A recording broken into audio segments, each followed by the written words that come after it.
in that moment, I couldn't remember why I wanted to be a Navy SEAL.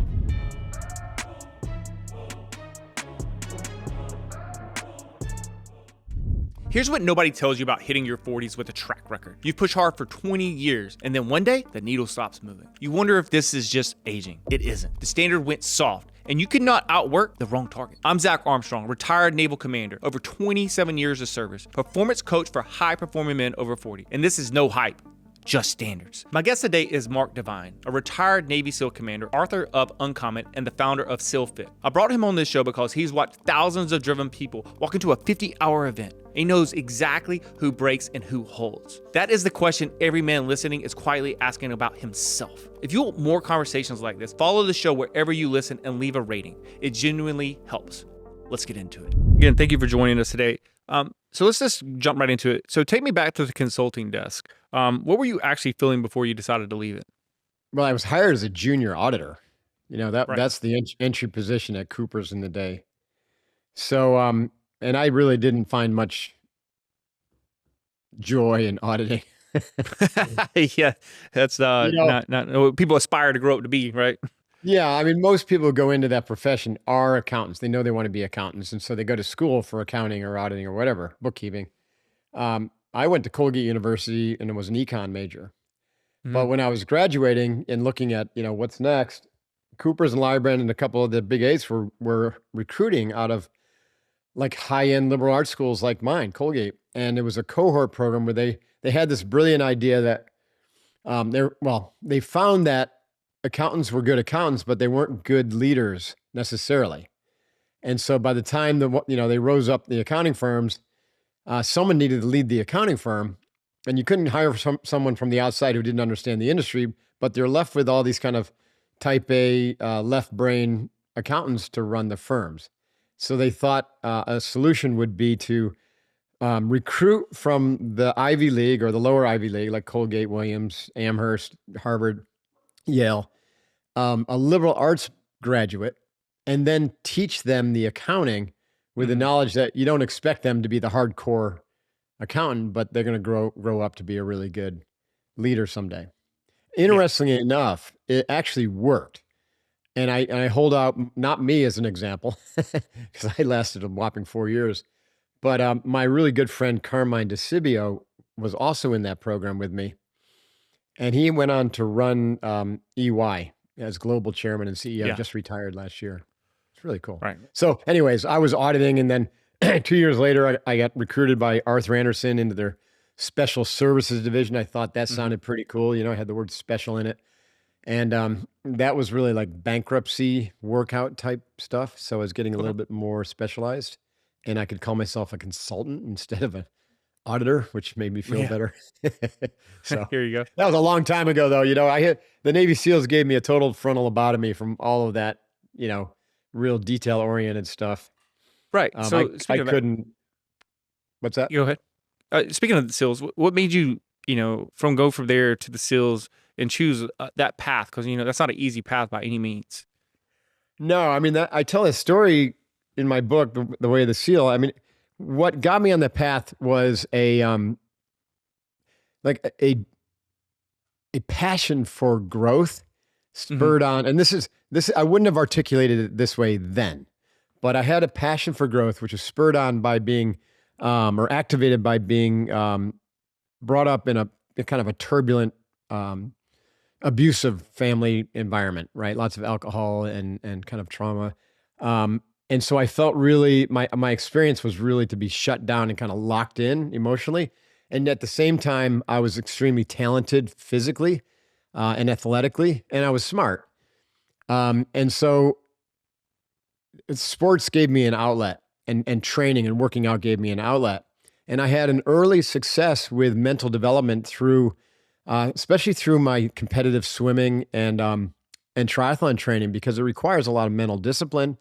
And especially with swimming, I was participating in what I now know as a form of breath control practice. And I had an early form of a mantra training going on. So I was doing mental training without any training in mental training. But it had quite an effect on me. And anyway, so when I got to New York City and was doing that accounting consulting gig, I wanted to continue on my training, and so I was running in the morning, and I would go to the gym and work out, and that was all great for physical stuff. But I was like, what can I do for my mind? And I recalled seeing my freshman roommate who, when I met him as a freshman at Colgate, he was really kind of an irreverent jerk, and he got into karate at Colgate. And by the time he graduated, he was a black belt, and he had completely transformed. Like, he was extremely calm, quiet, respectful, heading off to Japan to continue his studies and to teach English. And I thought to myself, there was something about that martial arts that obviously had an effect on this guy's overall character, how his mind worked, way more than just athletics had on me, even though it did affect me somewhat. So I started looking for a martial art, and I stumbled upon a real doozy, because the founder of the art, called Seido Karate, Seido, Grandmaster Kaicho Tadashi Nakamura, was also a Zen master. And so I started studying karate with him, and a few weeks later, maybe a few months later, actually, I started studying Zen meditation under his watchful eye. And we would do it every Thursday night for an hour-long sit, and then we'd go up to the Zen Mountain Monastery in upstate New York for these 4-day-long sessions, twice, 2 to 3 times a year. And I bought myself a little Zazen wooden bench and started practicing every day, and I've never stopped since then. So, of course, this is 1985 to 89. There wasn't much information, at least in America, about mental training and meditation and the power that it can have, especially on a young mind that's still developing, right? The neuroplastic effect and the changes that can happen. But it literally cracked me wide open, Zach. I mean, it changed the way my brain worked. It changed the way I perceived the world. It changed the way I perceived myself. And I started to be able to see the stories that I was telling myself, that I was brought up with, and started to feel and experience that it wasn't my story. It was all conditioning. And otherwise, I stopped believing the story. It was kind of bullshit. But the problem is that led to like an early existential crisis, because then I had to say, okay, if I'm not that, right? If I'm not that guy who's supposed to be an MBA, CPA, climb the corporate ladder, make millions of dollars, maybe even go back and run the family business, then who the hell am I? Yeah. An identity crisis, young. Identity crisis, yeah. But it also, from a spiritual perspective, it backed me into what's called the dangerous question. Ramana Maharshi's dangerous question: who am I? Or who are you? Asking yourself who you really are. And if you sit with that as a serious meditative practice, which I was, you end up deconstructing everything that you are not. And you're left with who you really are. And so as I sat with that, and this isn't a quick process, it took like 2 years, but as I sat with kind of this raw blank slate, asking myself who I am, I started to get, I guess, a feeling state, or this sensation that I was a warrior, that I was meant to be a warrior. And so, and again, I wasn't a warrior at the time. I was an accountant, getting my MBA at Stern School of Business. But I was studying this martial arts, so obviously that gave me kind of a little taste of it. But in my meditation, in my deepest meditation, when I would fall off into the void and come back, I kept coming back with this sense that I'm a warrior. I'm meant to be a warrior. So I started to ask questions around that, like, how could that be? How am I supposed to show up as a warrior? And when I started to ask that question, that's when I learned about the SEALs. I mean, I'd heard about them, but never, been serious about it. But, synchronicity starts to play a role in your life when you get close to asking good questions and close to doing what you're supposed to be doing, right? That alignment. So, long story short, that I learned, I found the SEALs, and I said, oh, that's how I'm supposed to be a warrior. 4 years after going down to New York City, I got my MBA, I got my CPA, got my first degree black belt, and then I left it all behind to go to Officer Candidate School. I was one of 2 people selected that year out of the civilian world to go to SEAL training after Officer Candidate School. That's great. Let's talk about like the guy who's over 40, who's already achieved a lot, and he's still feeling restless. What is that restlessness actually telling him? It could be a couple things, right? It could be imbalance, right? So it's just the body's way of saying, dude, you got to slow down. your burnout. And I see this all the time with people that Yeah, I coach. so do I. We have one setting in our Western culture, in America especially, and it's go. We are massively biased toward action. Yes. And I used to kind of buy into that until I really, kind of sank into this and said, learn what's going on. So everyone's burned out. Not everyone, most people are burned out and are stuck in hyper arousal because they're always on Yes. go, go, go and stimulating their sympathetic nervous system. Their cortisol is spiking all the time. Their sleep Yep. sucks. And so your body is going to send you signals. And the first early signs of the signals are just anxiety, kind of a little bit of discomfort in the body. You're feeling like something's wrong or you're missing something. So it's good to pay attention to that and say, well, maybe I need to take a break. And the best way to take a break is just take a break and do nothing, including from your phone, ideally for a few days, if not a week. But then when you get back, don't just go charging again, 100 miles an hour. Build some recovery practices into your day so it doesn't happen and you bleed off all that excess stress. So what I mean by recovery practices are like breath control in the morning and the evening. What a great bookend for your day. Just 20 minutes or 10 minutes of box breathing in the morning and in the afternoon. Major recovery benefits. Time in nature, right? Time away from your digital distractions or attractions, right? Yeah. So your Yeah. phone and social media and all that. So like just take a little detox of that. Stuff like that. And also this is a big one for producers or for really highly productive people. I don't know if you're ever like this, Zach, but I was where I had so much going on. I would just stack meetings one after another Oh yeah. Oh yeah. I got it tomorrow. Yeah. And I dreaded those days because it's just like ice pick chipping away at your motivation, your energy, your willpower until by the mid afternoon, like you don't even want to have one more call. But if you were to book those calls for either 45 or even 50 minutes and just left 10 minutes between each one, and in that 10-minute block, you're going to do a quick recovery drill. Just walk outside and breathe fresh air or do 10 rounds of box breathing or, do some gratitude practice or journaling or just lay down and take a 5-minute nap. It has enormous benefits, right? For recharging you for the 100%. next thing. And also letting your mind process what it just went through for the last hour. So it's not all doing it at night. I mean, those are things. Anyway, so that's the first place I would look, right? Imbalance. Your body's out of balance. And so it's sending you signals. The second place, and by the way, this could also be, bolted to the first, right? The second one could also be symptomatic of the first. But if you find yourself feeling like you're out of sorts or something's not working, it's plausible that you've lost your vision. And what I mean by that is like the vision that sets you on your course. Like I talked about my vision to be an MBA CPA and make a lot of money.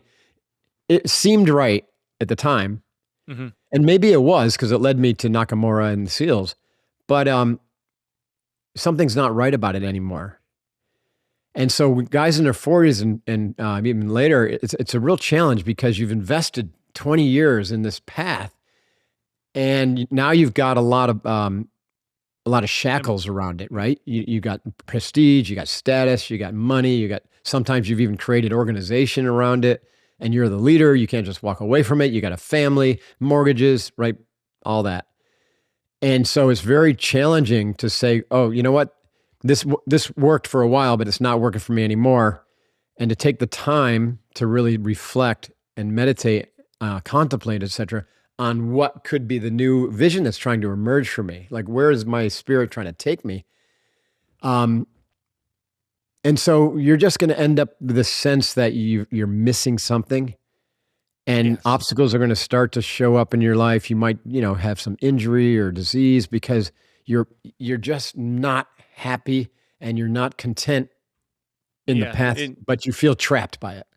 Right? We all feel that, right? Because like you said, you have all these external factors that play a role in you not being able to change or take that path. And in human nature, we're already reluctant to change already. Big time. So that we usually avoid. And so you're big on this too, because you've watched thousands of people hit a wall, right? Right. When someone quits, what is the real reason underneath that they're kind of giving away to that?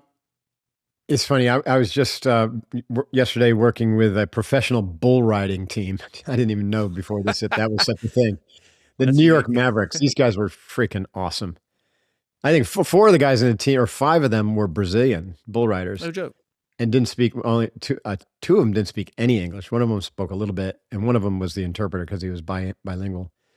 And the rest of the guys in the team are hashtag Americans. Anyways, we talked about this, right? And one of the primary reasons that people quit is because they literally, in the moment of most extreme stress, like pressure, they forget why they were doing what they're doing, right? Mm-hmm. So let me relate that to Navy SEAL training. Like I went to Buds with a guy that I met in Officer Candidate School who was just like extraordinarily fit and had the same, academic credentials as me, except he didn't have an MBA, but he went to Bucknell, I think. Incredible athlete, and had wanted to be a SEAL for like 6 years. And I had just learned about it 18 months or 2 years earlier. Anyways, like he was so gung-ho, there was no question in my mind that he was going to be a SEAL, right? First day of training, right? We were like 4 or 5 hours in of this classic beatdown, just nonstop, hell raining down on us. And yours truly is thinking, man, compared to sitting in a suit in a cubicle on Wall Street, this is awesome. I'm in Coronado, California. The sun's out. I'm in and out of the ocean. I'm doing push-ups. I got these scary instructors over here, but they can't hurt me because they got nothing on my dad. And this guy, Bill, seems to be going fine, but I just see him, getting really, really more and more quiet. And then in one evolution, the instructor says, okay, now, hit the surf, get back up here, roll around the sand cookie. And I turn around to go hit the surf.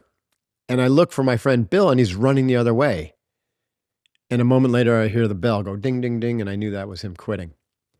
And I went and asked him later on that night when I found him, said, Bill, what the bleep? Like, dude, I thought for sure you were going to be standing with me on graduation day. This is day one. And he said, Mark, in that moment, I couldn't remember why I wanted to be a Navy SEAL.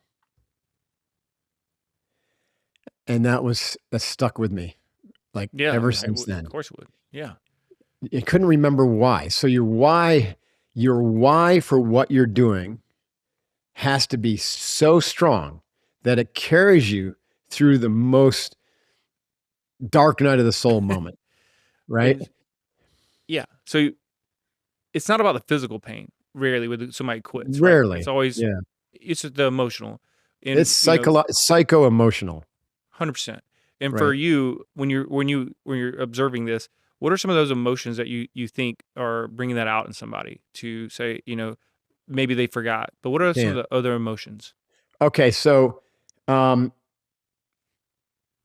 first of all, any emotion you have, you can change your relationship with it with a little bit of work. Mm-hmm. Right.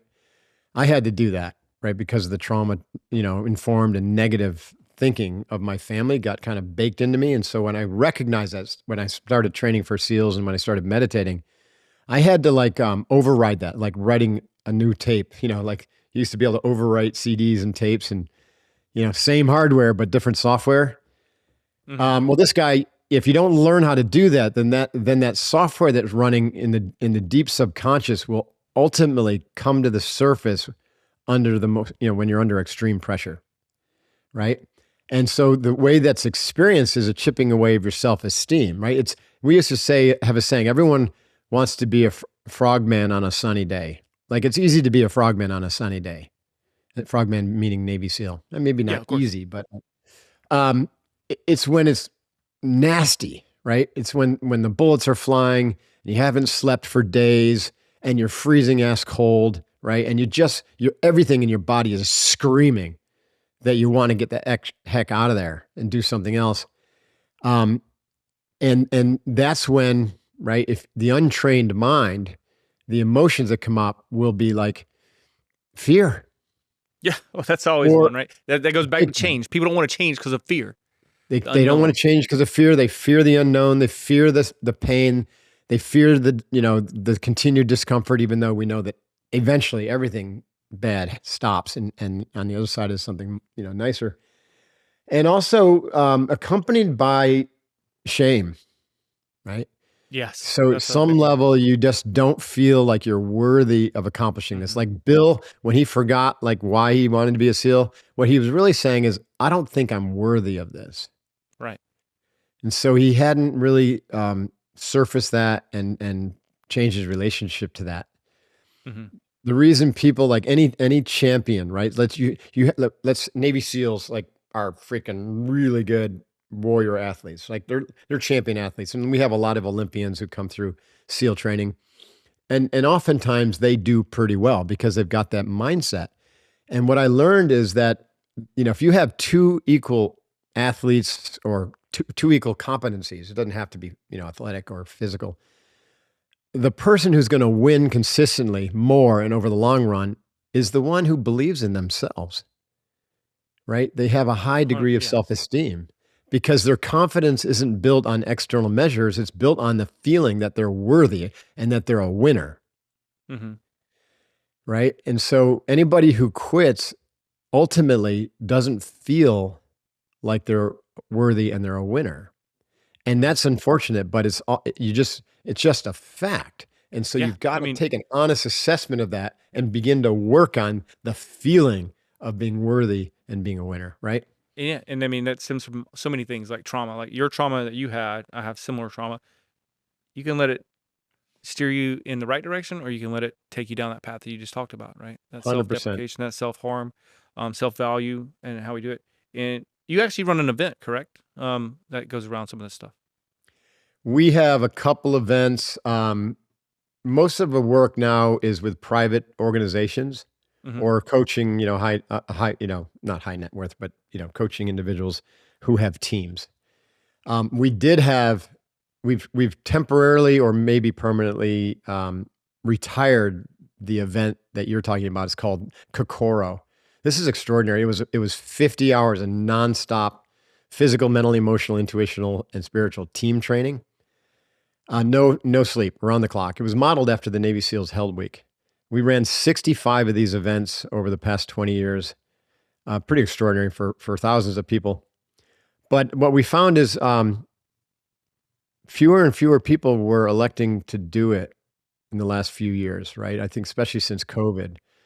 COVID really sucked the life out of a lot of people. A lot of fear in our culture.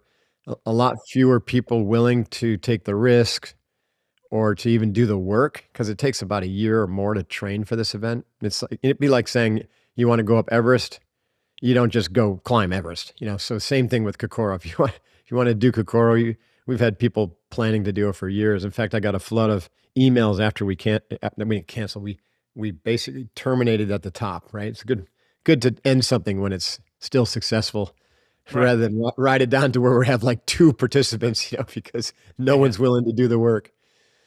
Um, Anyways, that event, we do that for private organizations still, but not necessarily 50 hours. Like the bull riders, we put them through one day of prep work, which is all the mental skills and how it's going to play out, and then 12 hours of a crucible from 3 a.m. until 3 p.m.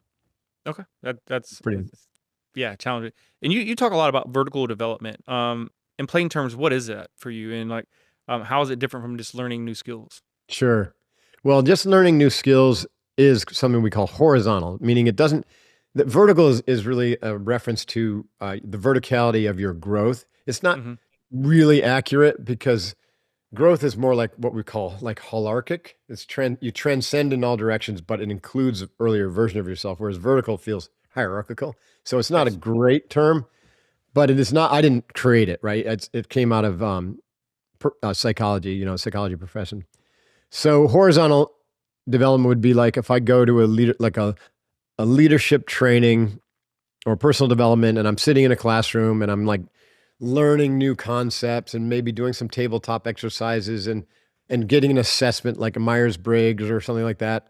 And it's interesting. I'm learning some new skills, but it doesn't change who I am. Okay. Vertical development is the type of training that actually will transform who you are, how your mind works, your perception of the world, and also how the world perceives you. In other words, it leads to permanent growth. So what we've learned is that type of growth, that type of verticality and development can be achieved with a certain type of training. And that type of training is integrative and immersive, right? Just like the Navy SEALs. You go into the Navy SEALs as one person, you come out training as a completely different person. and that's vertical growth. So that's what we try to attempt with our training at Unbeatable Mind in the SEALFIT program is, you come in as one person and you leave as another, and with the skills and tools to continue your journey, right?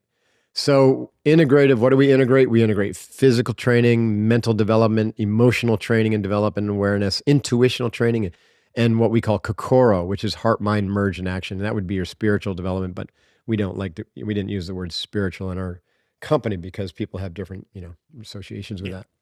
So it's integrative, and we treat those all as like one, we can train them all together in the way we've developed it through different practices and also just shifting your perspective. And then immersive, like you can do this work on your own at home, and whatnot, and you will get results, but you're going to get better results and you're going to accelerate if you can also, like the idea of that crucible, if you can also create or join some scenarios, either once or twice a year where you're going to be cooked, literally boiled right down, and you're going to have to like transform, right? The base metals into gold in you, right? You're going to have to forge your character under the fire of pressure. Easy makes you weak, and people who avoid the discomfort and uncomfortable things and typically don't grow. Growth comes through steady, daily disciplined practice of growth drivers like meditation, visualization, breath work, somatic movement practices, etc. But then it's stimulated and accelerated with distinct challenges, right? That's what our Crucible events are all about, to help, facilitate that stimulative accelerated growth. Yeah. Growth it's a weird thing. It's not linear, is it? Right? Not usually. It's not linear. It goes like this, and then you might have a spike and then a circle back, and you feel like you're backsliding. And then suddenly one day you're like, wow, I just broke through. I had this whole new paradigm. And that's like another vertical level where your perspective completely shifts and changes, and you see where you were stuck before, but you're not stuck anymore. Yeah. Yeah. And, when you hit those, you're talking about those hard experiences, a high will usually come from that. But it'll fade for a lot of people. In your opinion, what is that about? Why does it fade so quickly? And how do you maintain that to continue with the change and growth? Yeah, well, that's a great question, and you're right. I think I'm reminded of like Tony Robbins. Tony Robbins gets you amped up. Yeah, he does. He's good at it. He's very good at getting you amped up, and that feeling lasts for about 4 or 5 days afterwards, and then it just goes away because it's not connected to any practices to sustain it. It's not sustainable, right? It is No. basically a high. So what we are looking for is not to stimulate the high experience, because like you can imagine people coming out of our events, they feel really good, but they're absolutely exhausted. They're exhausted. They're not high. They're exhausted, but they are content. They're very content, and they're very happy. They're happy that they accepted the challenge. They're happy that they endured the challenge, didn't quit. They've got these tremendous insights and learning. But most importantly, what they found is that the skills that they've developed can access a real subtle form of permanent flow state, which isn't the, like mind-blowing flow state that you might, hear about in, by like Stephen Kotler or some of these other folks who study flow, or like the extreme athletes. It's life flow, right? Where you are simply content, right? Or happy, but not because of some external circumstance changing, right? It's more of an equanimity and a joy of just being alive. Yeah. Right. And so that's what we're looking for. And if the training doesn't give you that touchstone where you can just touch within yourself and recognize that, that who you are really, question I talked about earlier, that you are not the externals. You're not the accomplishments. You're not the degrees. You're not the money in the bank, right? You're ultimately not even this body, right? And so the practices of vertical development lead you toward that to where suddenly you're like, the Buddhist tradition would call it your grounded being. And they say that you are already that, and there's nothing that you need, and then everything is fine right here, right now. When you realize that, all the externals, to include the conditions of your life, your body, your health, the dramas, the people, Yeah. all of that changing stuff is always going to change. And so if you hook your happiness to the change, then you're always going to be disappointed, right? Which is something you alluded to earlier, right? Anyways, so ultimately, it does take a little practice. It's not like, in 1 week you're going to suddenly open up to experience No, it goes back to what you talked about earlier, being the consistent person. consistent. Right? I have a philosophy that life is a practice, right? Mhm. In fact, it's not just my philosophy. In the martial arts tradition, they call it shugyo. In the yoga tradition, they call it sadhana. Sadhana is a practice, and every individual has their own kind of practice toolkit or need, right? Because one size doesn't fit all. Every Right. human being has different drivers, different needs, or different developmental paths. But ultimately, if you look at your life as a practice, then you say, okay, when do I practice? Well, today, because today Mhm. is the only day you have. Yesterday is a memory, tomorrow's a hope, right? So all you have is today. Great. What time do I have today? How about now? Yeah. Okay, but I don't Yeah. know how to do it now. Great. At least you're recognizing that today's your day. So let's carve out time in the morning and in the afternoon or in the evening, right? So you got 3 blocks of time right now. When you wake up, what do? Well, I do this. I grab my phone, I have my coffee. Okay, so that's a routine. Now let's take that routine and turn it into a ritual and make that ritual about practicing becoming the real you, or practicing becoming better, whatever, however you want to say this, practicing tapping your unlimited potential, practicing being you. And so it's that time, and it doesn't take more than 20 or 30 minutes, that you would add your breath work and your visualization and your gratitude practice, your journaling, maybe a little somatic movement, and you just do it every single day. Mhm. Same thing in the evening. We have an evening ritual, which is a little bit different, but it could be have those qualities to it. The physical training, everyone needs to move their body. Like, Every forget day. it. If Yep. you if you're not Daily. moving your body every day, then you need to, because the body is built to move, and that alone will lead you to greater motivation and health and mood and everything. Just move your body.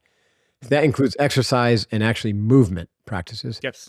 So when you take a look at that time, most people actually spend quite a bit of time. Most healthy adults spend a lot of time. But if you could take that time and shift it to be an integrated practice instead of just looking good in a bathing suit practice, then that's a whole nother block of time. So what I'm talking about here is training happens today. If you're not training yourself, the world is training you. The inputs are going to train you. If you look at yourself as a blank slate or a clay or a recordable device, you're getting recorded into every day by the inputs. So what you want to do is be very cautious about what you let in, because most of it's junk and negative and programming, and then curate other stuff to put in, Mhm. right? And that's going to be your positive ideas about yourself and gratitude and forgiveness, the things that are going to raise your frequency and attract more of those things to yourself. So you got to take responsibility for training yourself, and it's an everyday thing, because the time to train is today.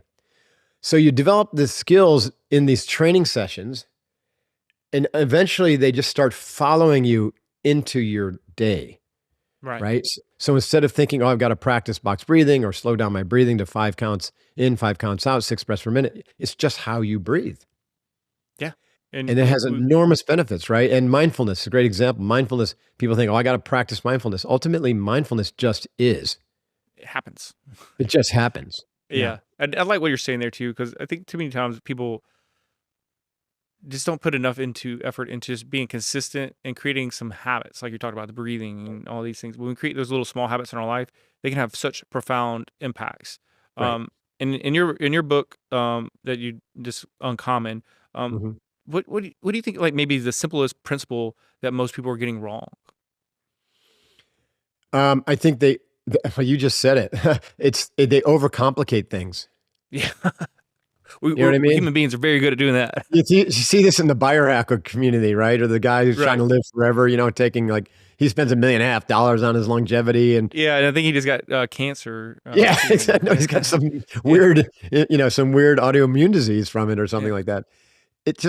It's not that complicated, right? Nature veers towards simplicity, and the human mind likes simplicity. Yes, it But does. simple is not easy, No. right? So in order to get to simple, you got to ask what needs to go, what can go, what can I let go of? In this, when it comes to performance, it's generally speaking, people are trying to grab at new ideas, move new things, new practices, new habits, new hacks. And what they really should be doing is saying, what can I let go of? What's holding me back? Right? What don't I need? And ultimately that becomes the practice when you're looking at all the concepts and all the, people are just packing their minds with knowledge, and knowledge then becomes the obstacle, right? Because they're just chasing. It's like, it's akin to the story about, the Zen practitioners saying, you just choose one path up the mountain and follow it, and you'll get to the top of the mountain. But modern seekers are running around the base of the mountain, trying to taste every path, thinking, okay, like, oh, I did Mark's program. Great. Now I'm going to go do Stephen Kotler's program. And when I'm done with that, I'm going to go and do, Andy Huberman's program. And when I'm done with that, I'm going to go and do whatever, Tony Robbins. And they're just downloading content, and they're listening to this podcast after that podcast and reading this book after that book. And it's just confusing them. Yeah, they're chasing stuff that They're chasing knowledge. Feeling knowledge, feeling better about themselves. All the things you were kind of hitting at. Yeah, they're chasing things without practicing. Yeah. And so, and you also can't practice everything that's out there. There literally are thousands of different ways you could train your mind and your heart and, your body. You just got to choose a simple integrated practice and just do it every day. One of my teachers, David Hawkins, used to say that. He said, you could start anywhere. You can start with loving kindness and have that be your practice. It'll lead you where you need to go. You can start with forgiveness. Mm-hmm. And that was like Jesus with the Course in Miracles. That was his practice. Start with forgiveness, and that will lead you where you need to go. Or the Buddhist practice of loving kindness. You can start there, and that will lead you. You can start with the Zen practice of concentration, and that will lead you where you need to go. But just find something that resonates with you and stick with it. And be consistent with it, right? And then be consistent. Yeah. And I think that's a good thing to kind of end on there is like, that's what we need to do is focus on is just getting consistent. Pick your direction, get consistent. Instead of running around that base of the mountain, like you said, get the path and go. Just get the path and stay on it. Right. Yeah. And so like, I usually like to close these up with what I call rapid fire. It's going to be a few questions I'll throw at you. And the point of it is just first thing that comes to your mind, not a lot of thought put into it. You ready? Sure. All right, cool. All right, Coronado, you have deep roots in this town. If you're buying the table around tonight, what's in your hand? Hang on a second. I missed the first sentence. Just say that over again. Coronado, you have deep roots in this town. Okay. If you're buying the table around tonight, what's in your hand? If I'm buying the table around, it's a Swami's IPA. I know that one. It's not by the way, it's not a Coronado Brewing Company beer. That's the company that I started. Yeah. that's a 3 beer story to tell you about that one. That's funny. Zen Death Stays. PricewaterhouseCoopers, you or still you? Who has the more stress Monday morning? Oh, PricewaterhouseCoopers me had way more stress. Most people probably wouldn't guess that. All right, your event at 4 a.m. What's this one smell or sound from those 50 hours you'll never get out of your head? Just the smell of the beach at night. Yes. Okay. It's just unique. Yes, it is. Yes, it is. Indeed. Why did yoga practice earn its own book from you? Yoga, the way I understand it, not the stretchy, bendy American yoga, but the integrated practice, Patanjali's 8 limbs and whatnot, is an extraordinary integrative developmental tool. And it's a massive gift to humanity. And that alone would be probably one of the best paths for people. And even within the path of yoga, you got to be thoughtful about how to which path specifically within yoga would be right for you. But Gotcha. yoga is extraordinary. It's been around for thousands of years, and it has every tool that you could ever need to become an enlightened human being. That's amazing. So it did The deserve a book. the recruiting line. If you had to write the one line that gets the right person to walk towards the standard today, what does it say? Do the common things uncommonly well. I like that. I'm gonna actually take that from you. I'm gonna steal that one. San Diego SEAL Town. You built all of this in the same town. The teams call home. What does that community give you that could not build anywhere else? Well, the teams gave me a sense of knowing what it's like to have someone who's not your family be so freaking close to you that they're willing to give up their life for you. It's amazing. Yeah. And People don't I've understand carried that for the rest of my life. Yeah. To have that level of teamwork is amazing. It is. Zen before the Navy, the meditation practice you had before you ever joined, what did it give you that the SEAL teams could not? Well, I don't think I would have made it to or through SEAL training without that. It gave me the separation from my thoughts and emotions so that I could see them in real time, but not react as if I was them. Mm-hmm. That had enormous benefit in SEAL training. I imagine it did. What about your books? Which one do you find yourself going back and rereading? My philosophy of life is espoused in Unbeatable Mind, if you want to learn about life practice. And I go back and reread that one a lot because I've actually updated it 4 times. Fourth time I updated it was during COVID.